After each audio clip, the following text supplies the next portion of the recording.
Viva Venezuela, mi patria querida, quien la libertó mi hermano fue Simón Bolívar. Viva Venezuela, mi patria querida, quien la libertó mi hermano fue Simón Bolívar. Viva Venezuela, mi patria querida, quien la libertó mi hermano fue Simón Bolívar. Viva Venezuela, mi patria querida, quien la libertó mi hermano fue Simón Bolívar.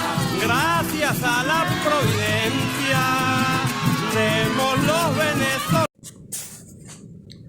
A días de la violación flagrante al derecho internacional por parte del presidente de la principal potencia militar de Occidente, él mismo aseguraba que esto es tan solo parte de su estrategia de defensa de los Estados Unidos.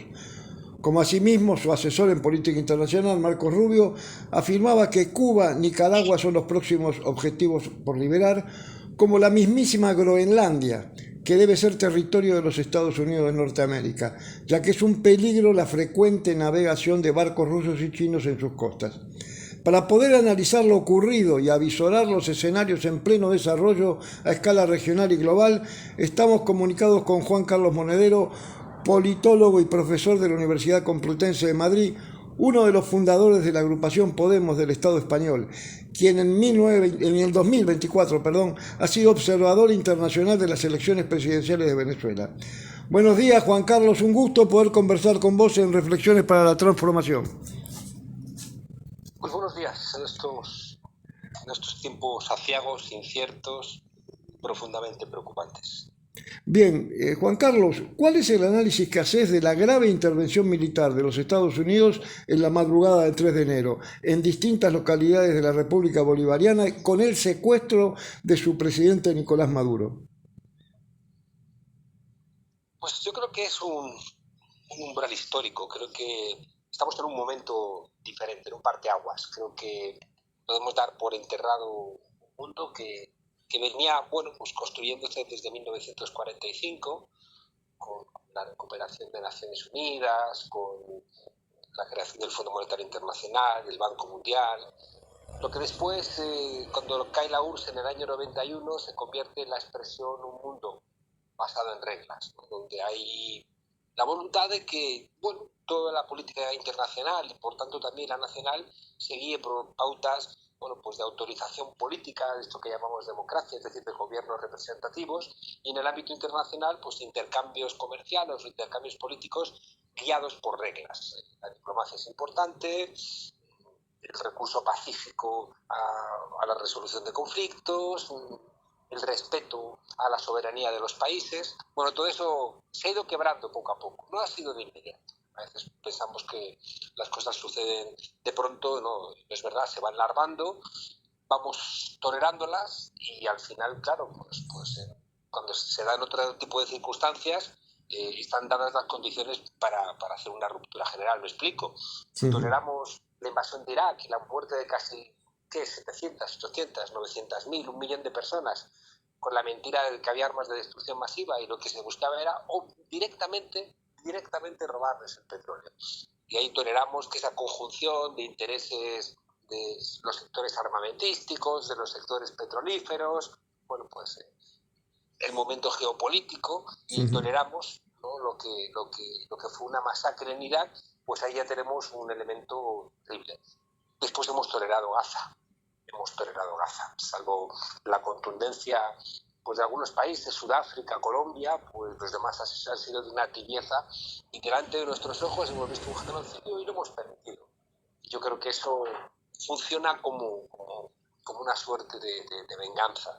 Decía Aimé Césaire, un político de Martinica, negro, que en un libro de 1950 sobre el colonialismo, que todo lo que había hecho Alemania en África, en Namibia, a los negros por negros, luego lo hizo a alemanes por judíos, por gitanos, por comunistas, y al final regresa a tu casa, ¿no? Es decir, yo lo que estoy viendo que es algo que a mí me producía como mucha perplejidad. Tenemos en Europa nazis sionistas, que es como una contradicción, ¿no? Claro, sí, que los nazis que tenían el mundo judío como su némesis, su enemigo central. En España la extrema derecha siempre ha sido antijudía, ¿no? Con dureza. Era uno de los discursos centrales de la argumentación de Franco, ¿no? La conspiración judeo-masónica. Y resulta que ahora tenemos brazos sionistas, no porque realmente hayan cambiado su idea, porque, aunque es verdad que cada vez tienen menos solidez conceptual, es como la religión, ¿no? O sea, que de repente eres católico o cristiano solamente porque cantes una canción o te cases, ¿no? Por la iglesia porque es más bonito y te hacen más regalos, ¿no? Entonces, en este caso igual la extrema derecha está muy vaciada, muy vaciada de contenidos. Fijaos que se reclama patriota, pero después se pone de rodillas ante cualquier tipo de ataque de la soberanía nacional por parte de Estados Unidos. Entonces termino diciendo que esta idea del nazi sionista lo que buscaba era la legitimación de masacrar a tu enemigo. Es decir, como que hay una legitimación de que puedes masacrar a tu enemigo, matarle, ejecutarle. Y eso termina llegándote a casa. Y hemos visto ayer, claro, que ya Estados Unidos pues mata a sus ciudadanos. El ICE, el ICE, pues asesina a una señora en Minneapolis porque le parece bien. Sí, se quiso escapar, o era un obstáculo el coche, y bueno, y tiraron. No es así. Entonces, claro, pero es que eso va a pasar, bueno, ya está pasando, acaban de asesinar en Israel al juez que estaba juzgando por corrupción a Netanyahu. Resulta que iba en su moto y, qué curioso, tiene un accidente y ha fallecido. Estamos en un regreso del fascismo. Da igual los nombres, da igual que vengamos los académicos a decir, bueno, no es exactamente lo mismo, ¿no? Como la justificación para abrir la boca, ¿no? Cuando la academia ha sido incapaz de alertar sobre este vaciamiento democrático que está viviendo el mundo. Entonces, respondiendo en una frase a tu pregunta, estamos en un parteaguas, estamos en un umbral histórico donde todo vale, donde ha regresado el oeste, donde ha regresado el Far West, y la lógica de la colonización norteamericana con el asesinato de los indios, el pacto con los cuatreros, los acuerdos para robarles las tierras a los indios, a los colonos, a los países que estaban allí y finalmente robar el terreno de los países colindantes, hoy es la norma. Y no se le quiso parar los pies a Trump, igual que no se le quiso parar los pies en el 38 a Hitler cuando se anexionó los Sudetes. Basta leer los comentarios de Hitler que hoy se conocen riéndose de los que tragaban, y hoy pues Trump se está riendo pues de todo el mundo, ¿no? Y ya está amenazando, después de lo de Venezuela, bueno, pues ya está amenazando a Colombia, está amenazando a Panamá, está amenazando a México, y idiotas de los europeos está amenazando a Europa porque dice que se queda. Groenlandia, que está bajo la jurisdicción de un país europeo y por tanto amparado por la Unión Europea, supuestamente amparado por la OTAN, pero también da lo mismo. Yo creo que Donald Trump está creyendo una parte de sus mentiras, su megalomanía y esta cesión universal planetaria que le dice que no es que le ría las gracias, pero no plantea ningún tipo de conmoción. Y fijaos, hace 2 días estábamos pensando que iba a solventarse Ucrania, pero es que ayer el país secuestra 2 buques rusos con petróleo, ¿no? Y claro, pues no sé, los escenarios son terribles. Claro, podríamos decir que la política del Tercer Reich con respecto al espacio vital parecería que va a ser el común denominador en esta situación de búsqueda de recursos a lo loco en esta etapa del capitalismo, ¿no? O sea, esto de llegar a decir que Groenlandia es necesaria porque la necesita Estados Unidos también, ¿no? Para desarrollarse. ¿No te parece algo realmente peligrosísimo? Y más con la actitud que tiene Naciones Unidas, que ya lo demostró con el genocidio de Netanyahu y del Estado sionista de Israel sobre Gaza, ¿no? O sea, una inacción total. Hay una frase inquietante que parece que es la que está liderando el actuar norteamericano, que es ese que dice: Dios ha querido que nuestros recursos estén en otros países.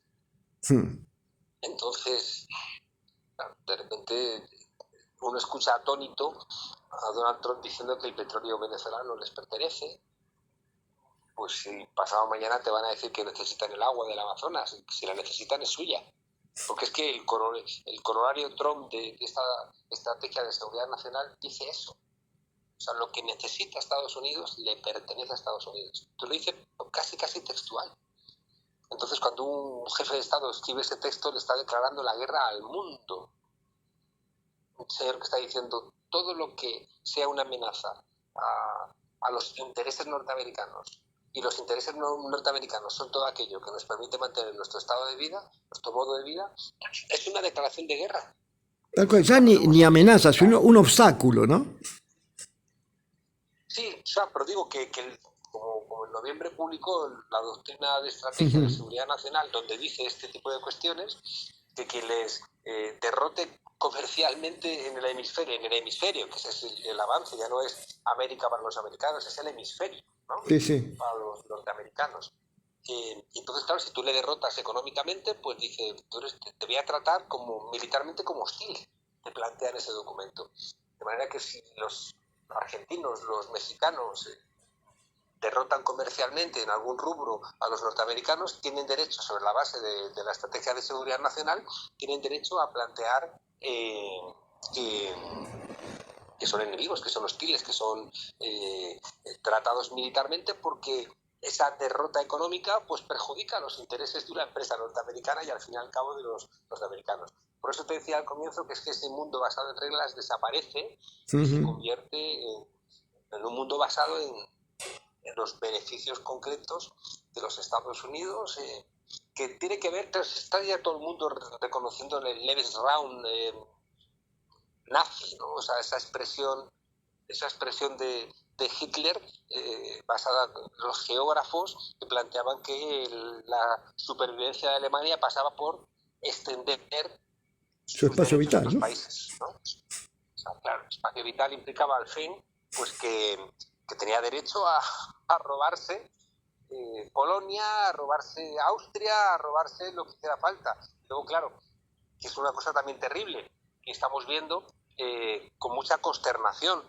Buscaba aliados en los países para justificar esos comportamientos. Recordemos que está la Francia de Vichy, el general Pétain, a la cual se opone la resistencia porque pone Francia al servicio de los intereses en este momento de Alemania. Bueno, pues vemos también como Milei está poniendo a Argentina al servicio de los intereses Tal cual. de ese tándem que es Gran Bretaña, Estados Unidos. Si uno mira la historia del siglo XX, sobre todo después de la Segunda Guerra Mundial, te encuentras con que el gran intento de Churchill era que entrase Estados Unidos en la Guerra Mundial, no solamente no para derrotar a Alemania, sino también para derrotar a Rusia, para que Rusia no fuera quien protagonizara la pelea contra los nazis, que ganase a la extrema derecha alemana en su momento, que por tanto fuera hegemónica en todo el continente, porque eso hacía que Gran Bretaña perdiera no solamente su hegemonía europea, sino también pues, su Commonwealth, ¿no? su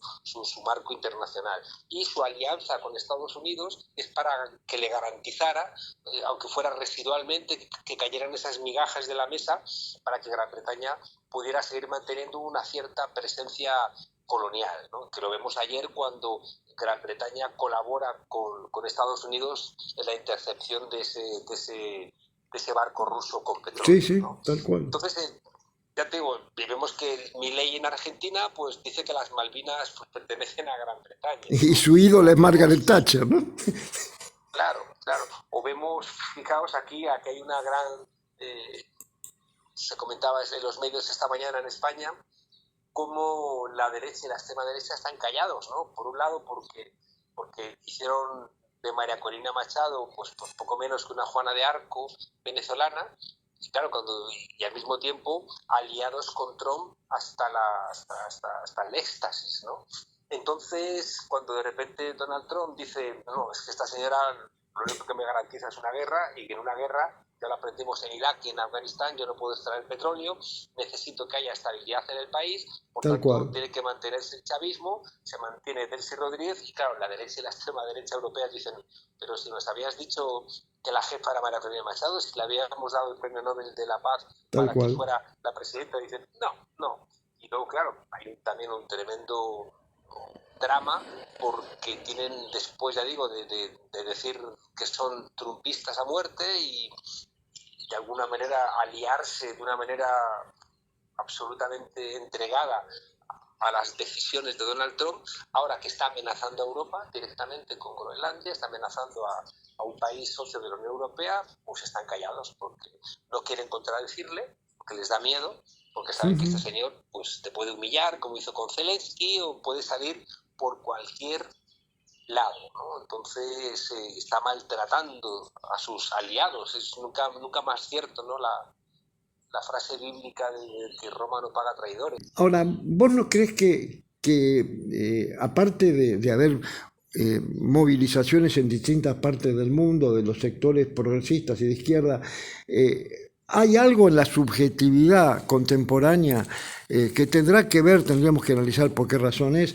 que ha podido soportar como soportó o como miró para otro lado con el tema de Gaza, con el genocidio realmente mayúscula en Gaza? ¿Puede ser que en realidad los gobiernos estén tan alejados de lo que piensa la gente, o hay un sector del común denominador, de lo que vendría a ser los sectores medios, aquellos que no están politizados, que están totalmente atravesados por la lógica del capital en sus prácticas cotidianas, que hace que estas cosas sucedan sin un costo político? Sí, hay una confusión en la manera de entender las cosas, ¿no? Hay una dificultad. Después de 50 años de política neoliberal, han ido dinamitando, ¿no?, nuestras concepciones comunitarias, han ido debilitando nuestra manera de encontrarnos en pautas colectivas. Ha habido una exacerbación de aquel libro de Dawkins, El gen egoísta, que era un libro de biología, ¿no?, y que se convirtió casi en una justificación del derecho de ser egoístas. La gente está como desarmada, ¿no? Ese planteamiento de Foucault que decía que en la sociedad neoliberal todos tenemos que ser como empresarios de nosotros mismos, ¿no? Esa idea que nos convierte en individuos en competencia todos contra todos, pues va dinamitando sobre todo los elementos colectivos que son los que contribuyeron a la creación de la izquierda desde que existe, ¿no? Si uno mira la evolución de la izquierda, ¿no?, siempre planteamos pues desde el Sermón de la Montaña, eso existe en la Biblia, el Sermón de la Montaña, las luchas campesinas, Espartaco. Llegamos a la Revolución Francesa, cuando la gente de Robespierre, frente a los diputados que quieren concederle privilegios a Luis XVI, se ponen enfrente de donde estaban ellos, a la derecha del rey, y se ponen a la izquierda. De ahí viene la concepción de la izquierda. En toda nuestra evolución hay un elemento comunitario. La izquierda, de los tres grandes principios de la Revolución Francesa, de libertad, igualdad y fraternidad, los tres pertenecen a la izquierda, pero el genuino, el que no tiene la derecha, es el de la fraternidad. El del encuentro, y diríamos también de la sororidad. Entonces eso se ha ido debilitando, se ha ido cuestionando, se ha ido sembrando el mantra repetido de que lo público no funciona, de que las empresas son más eficientes que el Estado, que pagar impuestos es robar, una serie de elementos que dinamitan lo que fue el gran salto social de los estados sociales, de los estados desarrollistas, del New Deal, que se convierta a día de hoy, fíjate, han pasado casi 100 años, ¿no?, y el New Deal sigue siendo la bestia negra de la derecha norteamericana, porque es, bueno, pues reconocer derechos sociales, que de alguna manera también son los que posibilitan los derechos luego civiles. Si tú no le permites a la gente negra o después a la gente latina tener trabajo, tener bienestar, pues da igual que tengan derechos políticos o civiles, porque no los pueden ejercer. Entonces, ya digo, hemos ido cuestionando todo eso, y la gente no se da cuenta en este vaciamiento, en esta ausencia de concepción constitucional de la gente. Por eso yo defiendo procesos constituyentes, porque los procesos constituyentes de alguna manera hermanan de nuevo a la ciudadanía con su pacto social, con su contrato social. Porque si no, ocurre como en muchos lugares, fíjate, en México recientemente, pues toman una decisión que implicaba la retroactividad de una ley, ¿no? Y tuvo que ser Claudia Sheinbaum la que le dijo a sus legisladores: ¿pero estáis tontos o qué? ¿Cómo Tal se cual. va a aplicar una ley que se cargue la retroactividad? Entonces, claro, si ni siquiera los legisladores entienden que tú no puedes aprobar una ley que castiga en el pasado, cuando todavía la ley no Tal no cual. existía, Sí, está esto es una vaciado barbaridad totalmente propia. hasta el derecho.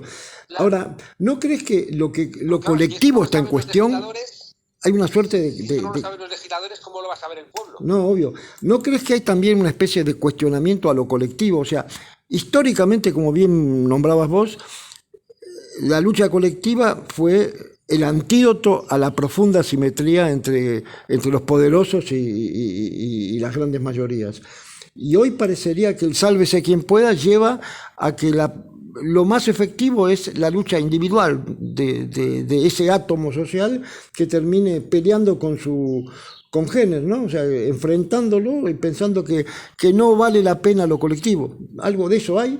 Es que sí, es la segunda parte. O sea, primero ha habido como todo un bombardeo del individualismo, una defensa de lo particular. Fíjate que a cualquier persona que le preguntes va a asumir que ¿quién defiende al individuo? La derecha. ¿Quién defiende lo colectivo? La izquierda. Cuando uno lee el manifiesto comunista, dice más que la sociedad socialista será una sociedad donde donde la libertad individual será la condición de la libertad colectiva. Es decir, que No, tal no es cual. verdad.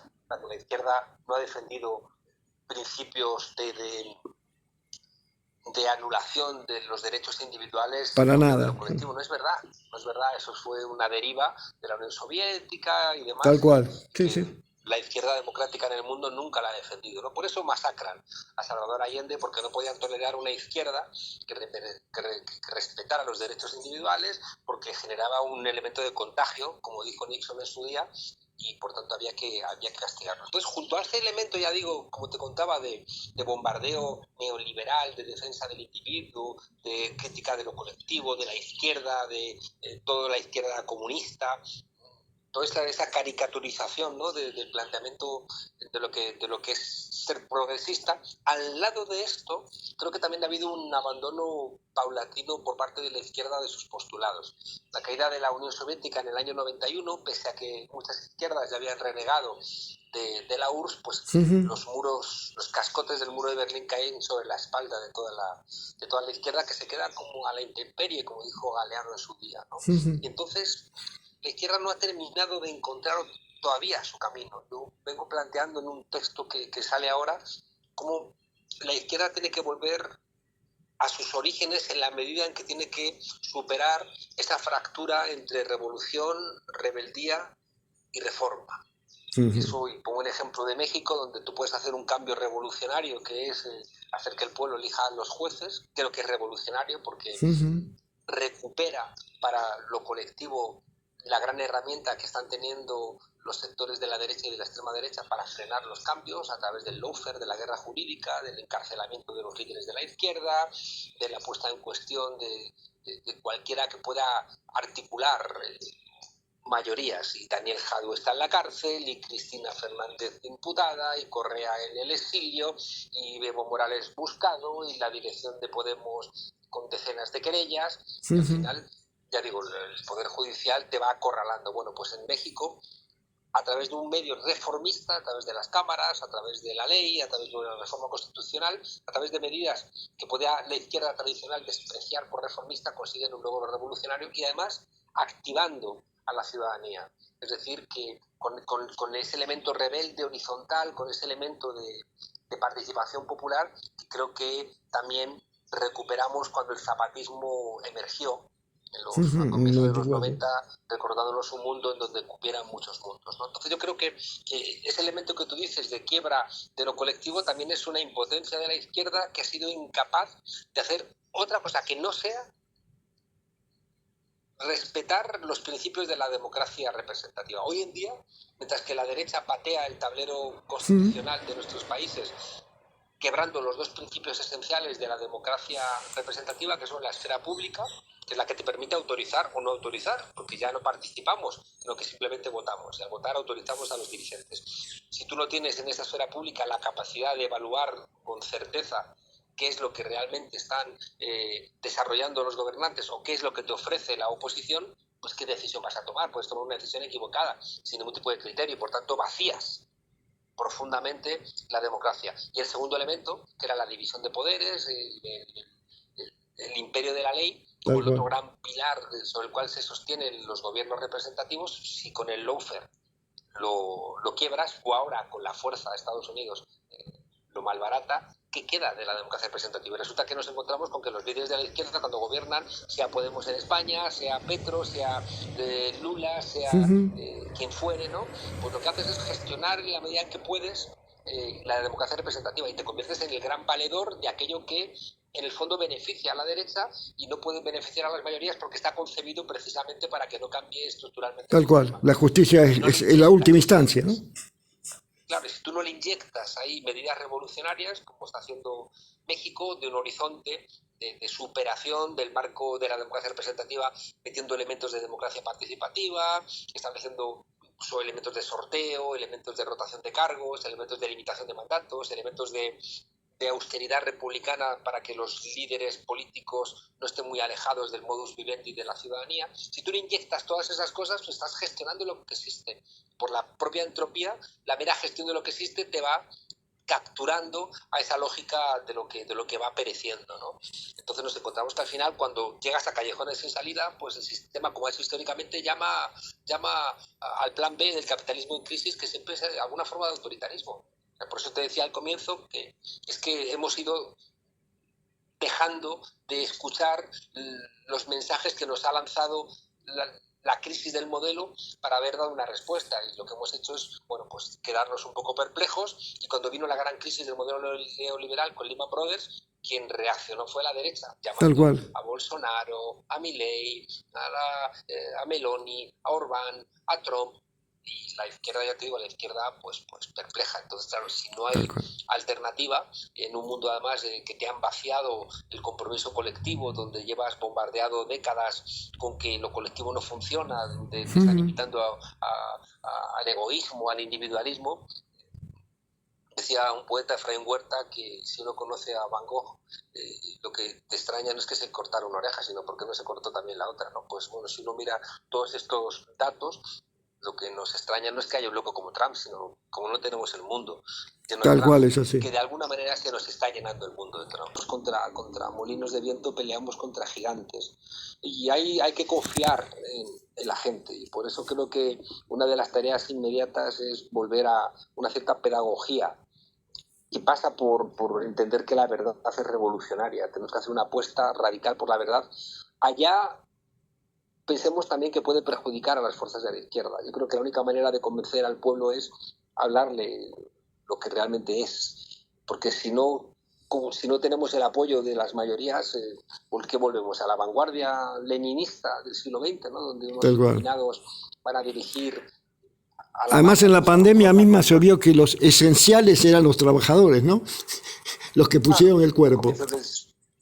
A comienzos del siglo XX, pues igual las vanguardias funcionaban, pero ahora todo el mundo con un celular y demás, la gente tiene información, y si no entendemos, por eso te digo, creo que son tiempos de buenos diagnósticos, ¿no? Durante la pandemia lo entendió mejor la derecha que la izquierda. Tal cual. La izquierda a veces le sale ese punitivismo, le sale ese castigo, no entiende la realidad, y por eso también esa ausencia de un diagnóstico correcto es lo que hace que en todos nuestros países la izquierda esté dividida y están matándose entre ellos, ¿no? Porque no hay un déficit de conocimiento, de análisis, de diagnóstico compartido, porque cuando el análisis es correcto, pues todo el mundo tiene que asumirlo.